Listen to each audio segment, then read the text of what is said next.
Hello students, आओ आज पढ़ते हैं अलंकार। सबसे पहले हमें यह जानना होगा कि अलंकार होते क्या हैं, अलंकार का मतलब क्या है। तो व्याकरण की दृष्टि से अलंकार हम उन्हें कह सकते हैं जो तत्व काव्य की, साहित्य की शोभा बढ़ाते हैं, वे अलंकार कहलाते हैं। अलंकार शब्द का अर्थ है आभूषण। आभूषण समझते हैं आप लोग, आभूषण गहना। जिस प्रकार एक नारी विभिन्न आभूषणों द्वारा अपने शरीर को सजाती है, उसी प्रकार एक कवि भी अपनी कविता को विविध शब्दों तथा अर्थ योजनाओं से सजाता है। वे सुसज्जित शब्द व अर्थ योजनाएं ही काव्य में अलंकार कहलाती हैं। जैसे यहाँ पर हम एक उदाहरण ले सकते हैं, अब अपना और पराया क्या आबाद रहे रुकने वाले। यहाँ अ तथा र वर्ण का प्रयोग बार बार किया गया है, जिससे कवि की उक्ति में चमत्कार उत्पन्न हो गया है। अब अलंकार कितने प्रकार के होते हैं? अलंकार मुख्यतः दो प्रकार के होते हैं। पहला है शब्दालंकार और दूसरा है अर्थालंकार। सबसे पहले हम समझते हैं शब्दालंकार क्या होते हैं। जब काव्य में किसी शब्द विशेष के कारण चमत्कार उत्पन्न होता है तथा सौंदर्य वृद्धि होती है, तब वहाँ शब्दालंकार होता है।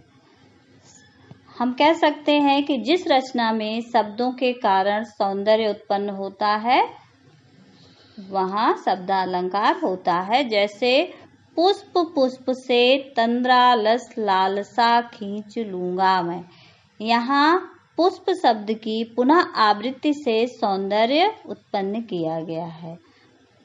इसी प्रकार अर्थालंकार, जिस रचना में अर्थ के कारण सौंदर्य उत्पन्न होता है, वहाँ अर्थालंकार होता है। जैसे हाय फूल सी कोमल बच्ची हुई राख की थी ढेरी। अब यहाँ बच्ची उपमेय है तथा फूल उपमान है। बच्ची की तुलना फूल से की गई है, जिससे अर्थ का सौंदर्य बढ़ा है, अतः यहाँ पर अर्थालंकार है।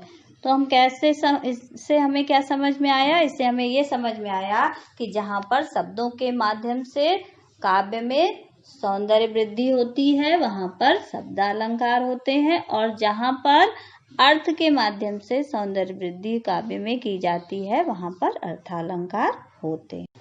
जानते हैं शब्दालंकार के कितने भेद होते हैं। शब्दालंकार के सिर्फ 3 भेद होते हैं। कौन कौन से? पहला है अनुप्रास अलंकार, दूसरा यमक अलंकार और तीसरा श्लेष अलंकार। अब सबसे पहले हम जानेंगे अनुप्रास अलंकार कौन से होते हैं। अनुप्रास अलंकार वे होते हैं जहाँ पर किसी वर्ण की आवृत्ति एक से अधिक बार होती है, अतः वहाँ पर अनुप्रास अलंकार होता है। जहाँ एक ही वर्ण की बार बार आवृत्ति होती है, वहीं पर अनुप्रास अलंकार होता है। जैसे हम उदाहरण ले सकते हैं, तरनी तनुजा तट तमाल तरुअर बहु छाए। यहाँ पर देखिए इस पंक्ति में ता वर्ण की बार बार आवृत्ति हुई है, मतलब ता वर्ण जो है वह बार बार उस पंक्ति में आया है। इसी प्रकार और भी उदाहरण हम ले सकते हैं, कालिंदी कूल कदम्ब किडारन। यहाँ का वर्ण की आवृत्ति हुई है। बिमल वाणी ने बीड़ा ली कमल कोमल कर। यहाँ पर वा वर्ण की और का वर्ण की आवृत्ति बार बार हुई है। इस प्रकार के हम विभिन्न उदाहरण ले सकते हैं। चारुचंद्र की चंचल किरणें खेल रही थी जल थल में। अगला है यमक अलंकार। जब काव्य में एक ही शब्द 2 बार आता है और दोनों बार अर्थ अलग अलग हो, तब वहाँ यमक अलंकार होता है। जैसे कनक कनकते सौगुनी मादकता अधिकाय, या खाए बौराय नर वा पाए बौराय।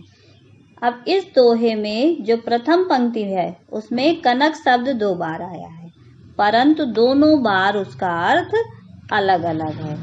एक कनक का अर्थ यहाँ पर धतूरा और दूसरे कनक का अर्थ यहाँ पर सोना है, इसलिए यहाँ पर यमक अलंकार होगा। और भी उदाहरण हम ले सकते हैं, जैसे काली घटा का घमंड घटा। यहाँ घटा शब्द 2 बार आया है, लेकिन दोनों बार इसका अर्थ अलग अलग है। 3 बेर खाती हैं वे 3 बेर खाती थी। यहाँ बेर का अलग अलग अर्थ है। बेर शब्द 2 बार आया है और दोनों बार इसका शब्द का अर्थ अलग है। यहाँ एक बेर से मतलब है बेर जो फल होता है, और दूसरा बेर है 3 बार। तू मोहन के उर्वशी होए उर्वशी समान। यहाँ उर्वशी हृदय में बसने के लिए आया है और दूसरा उर्वशी अप्सरा के लिए आया है। कर का मन का डार दे मन का फेर। यहाँ मन का के 2 अर्थ हैं, हृदय और सुमरन करने वाली माला। जेते तुम तारे तेते नभ में ना तारे हैं। यहाँ एक तारे का मतलब है उद्धार करना और दूसरे तारे का मतलब है नक्षत्र। अब अगला है तीसरा श्लेष अलंकार। श्लेष जैसा कि इसके नाम से ही पता चल रहा है, श्लेष का मतलब होता है सरेश। सरेश मीन्स चिपकना पदार्थ। जब काव्य में कोई शब्द एक ही बार आता है परंतु उसके एक से अधिक अर्थ होते हैं, तब वहाँ श्लेष अलंकार होता है। मतलब जहाँ पर एक शब्द ऐसा आए जिसमें कई सारे अर्थ चिपके हुए हों, वहाँ पर श्लेष अलंकार होता है। जैसे हम उदाहरण ले सकते हैं, चरण धरत चिंता करत चितवत चारों ओर, सुवरन को खोजत फिरे कवि व्यभिचारी चोर। यहाँ सुवरन शब्द का एक बार प्रयोग हुआ है परंतु उसके एक से अधिक अर्थ प्रकट हो रहे हैं। सुंदर वर्ण या अक्षर कवि के संबंध में है। कवि को क्या चाहिए? कवि किसे खोजता है? सुंदर वर्ण को, सुंदर अक्षर को, जिससे वह अपनी कविता अच्छी बना सके। व्यभिचारी के संबंध में है। व्यभिचारी जो व्यक्ति होते हैं, दुष्चरित्र होते हैं, वो क्या ढूंढते हैं? सुंदर रंग रूप ढूंढते हैं। चोर के संबंध में यहाँ पे आया है। चोर क्या ढूंढते हैं? स्वर्ण ढूंढते हैं। स्वर्ण सोना। क्यों? क्योंकि वो काफी महंगी धातु है। अतः इन पंक्तियों में श्लेष अलंकार है। मंगन को देख पट देत बार बार है। यहाँ पट शब्द का 2 अर्थ है। एक अर्थ है दरवाजा और दूसरा है वस्त्र। रहीमन पानी राखिए बिन पानी सब सून, पानी गए न उबरे मोती मानुष चून। यहाँ पानी गए न उबरे, यहाँ पर कवि कहना चाह रहे हैं कि पानी जाने के पश्चात उबर नहीं सकते हैं। कौन? न मोती, न मनुष्य और न चून। यहाँ पानी, मोती के लिए पानी क्या है? उसकी चमक। मनुष्य के लिए पानी क्या है? उसकी इज्जत, प्रतिष्ठा, मान मर्यादा। और चून के लिए पानी क्या है? जल। जो रहीम गति दीप की कुल कपूत गति सोए, बारे उजियारे करे बढ़े अंधेरो होए। यहाँ रहीम दास जी कह रहे हैं कि जो गति दीपक की है वही गति, जो स्थिति दीपक की है वही कुल के कपूत की है। बारे, यहाँ बारे जो शब्द है इसमें 2 अर्थ चिपके हुए हैं। बारे मीन्स एक तो बालना, जलाना, और दूसरा बचपन। ऐसे बढ़े बढ़ाना, दिया बुझा देना, बढ़ा देना, और बढ़े बड़ा होना। ये कहना चाह रहे हैं कि जो कुल के जो कपूत होते हैं उनकी वही स्थिति है। बचपन में वो खुशहाली देते हैं घर में, लेकिन बड़े होते हैं जब, तो अपनी हरकतों से वो घर में अंधेरा कर देते हैं। तो यहाँ पर हम कैसे समझेंगे? तीनों हम इस प्रकार से समझ लेंगे कि जहाँ पर एक ही वर्ण की आवृत्ति होती है, एक ही वर्ण बार बार आता है, वहाँ पर अनुप्रास अलंकार। जहाँ पर एक शब्द एक से अधिक बार आए और जितनी बार आया है उतनी बार उसका अर्थ अलग हो, उसका मतलब अलग हो, वहाँ पर यमक अलंकार। और जहाँ पर एक शब्द में कई सारे अर्थ चिपके हुए होते हैं, वहाँ पर श्लेष अलंकार होता है। अब आया अर्थालंकार। अर्थालंकार के आपका जो सिलेबस है इसमें इसके 5 भेद बताए गए हैं। 5 भेद आपके सिलेबस में है, तो वही 5 भेद मैं आपको बताऊंगी। पहला है उपमा अलंकार। उपमा का मतलब होता है किसी से उपमा करना, तुलना देना। जब किसी वस्तु या व्यक्ति की तुलना अत्यंत समानता के कारण किसी अन्य प्रसिद्ध वस्तु या व्यक्ति से की जाती है तब वहाँ उपमा अलंकार होता है। जैसे हम उदाहरण ले सकते हैं, सीता का मुख चंद्रमा के समान सुंदर है। अब आपको यह समझना आवश्यक है कि उपमा अलंकार के 4 अंग होते हैं। पहला होता है उपमेय, दूसरा उपमान, तीसरा वाचक शब्द और चौथा है साधारण धर्म। उपमेय क्या होते हैं? जिस प्रस्तुत वस्तु की समानता की जाती है उसे उपमेय कहते हैं। जैसे सीता का मुख, यहाँ पर सीता का मुख क्या है? उपमेय है, क्योंकि यहाँ सीता के मुख की समानता की जा रही है। उपमान, यहाँ उपमान क्या होते हैं? प्रस्तुत वस्तु यानी उपमेय की तुलना जिस अप्रस्तुत वस्तु से की जाती है उसे उपमान कहते हैं। जैसे सीता का मुख चंद्र के समान है, तो यहाँ चंद्र क्या है? चंद्र है उपमान। चंद्र से तुलना की जा रही है, अप्रस्तुत चंद्र है, तो यहाँ पर उपमान हो गया चंद्र। अब वाचक शब्द क्या होते हैं? वाचक शब्द वे होते हैं उपमेय की उपमान से तुलना करने के लिए जिन तुलनात्मक शब्दों का प्रयोग किया जाता है उसे वाचक शब्द कहते हैं। मतलब जिन शब्दों से हमें पता चलता है कि यहाँ तुलना की जा रही है। जैसे यहाँ पर ये आपका उदाहरण है, सीता का मुख चंद्र के समान है, तो यहाँ जो समान शब्द आया है वह क्या है? वाचक है। अब बचा क्या? साधारण धर्म। साधारण धर्म क्या होते हैं? उपमेय और उपमान की समानता जिस शब्द से बताई जाती है उसे साधारण धर्म कहते हैं। जैसे सीता का मुख चंद्र के समान सुंदर है, तो यहाँ किस गुण के कारण समानता की गई है? सुंदरता के कारण। तो यहाँ पर साधारण धर्म जो है वह है सुंदर। हम यहाँ पर और भी उदाहरण ले सकते हैं, जैसे पीपर पात सरिस मन डोला। पीपल के पत्ते के समान हमारा मन चंचल है। अब इसमें उपमेय क्या है? मन, उपमान, पीपल पात। वाचक शब्द कौन से हैं? सरिस। साधारण धर्म क्या है? डोला। और इसी प्रकार हमें यह भी ध्यान रखना है कि जो ये उपमा अलंकार होता है ये 2 प्रकार का होता है, एक पूर्णोपमा और दूसरा लुप्तोपमा। पूर्णोपमा वो होते हैं जिनमें ये इसके चारों अंग मौजूद होते हैं। कौन से चारों अंग? उपमेय, उपमान, साधारण धर्म और वाचक शब्द।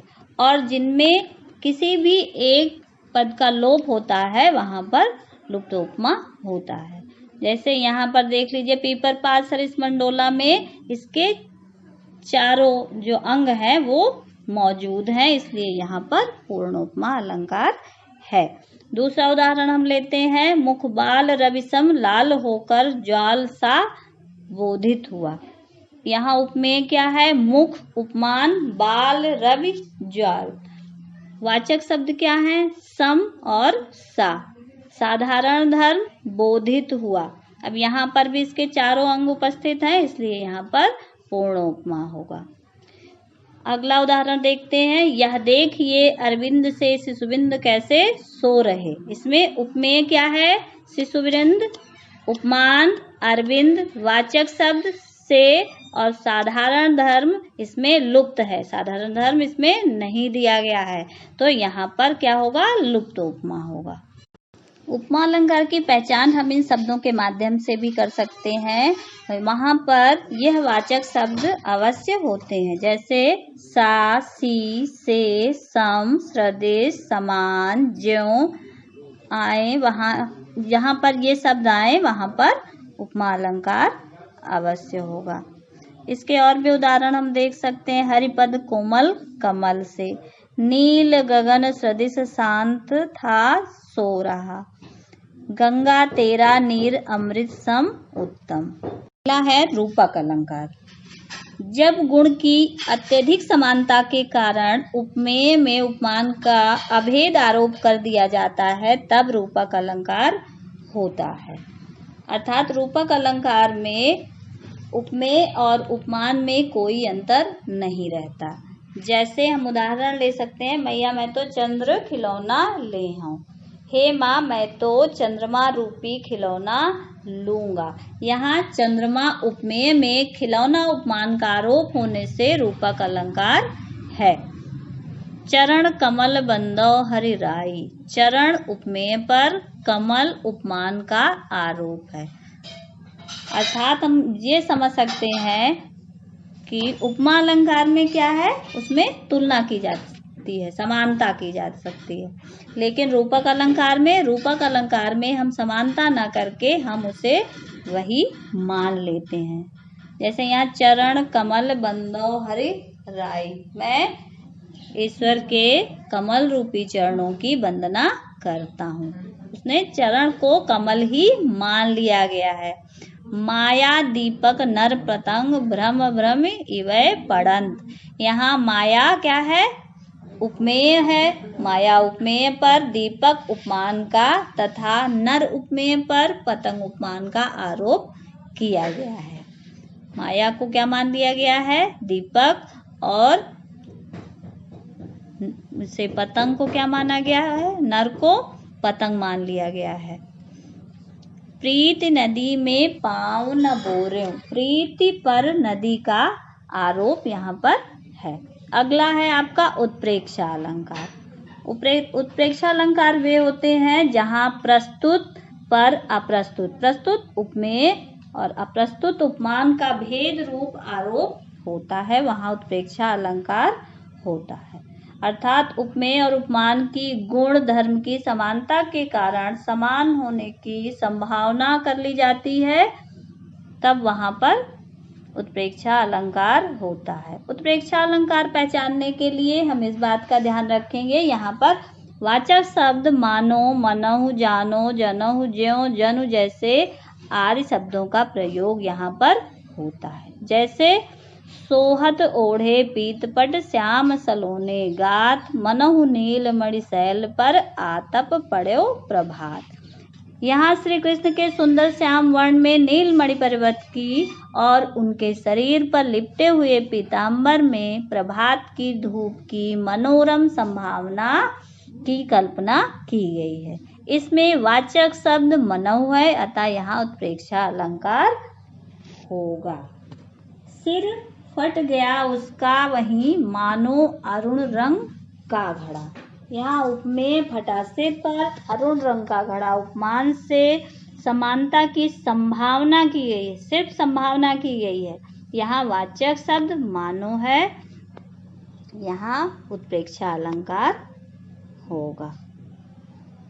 उस काल मारे क्रोध के तन कांपने उसका लगा, मानो हवा के वेग से सोता हुआ सागर जगा। यहाँ अभिमन्यु की मृत्यु का समाचार सुन क्रोधित अर्जुन उपमेय में सागर के उद्वेलित होने उपमान की संभावना व्यक्त की गई है। यहाँ पर भी मानोवाचक का प्रयोग हुआ है।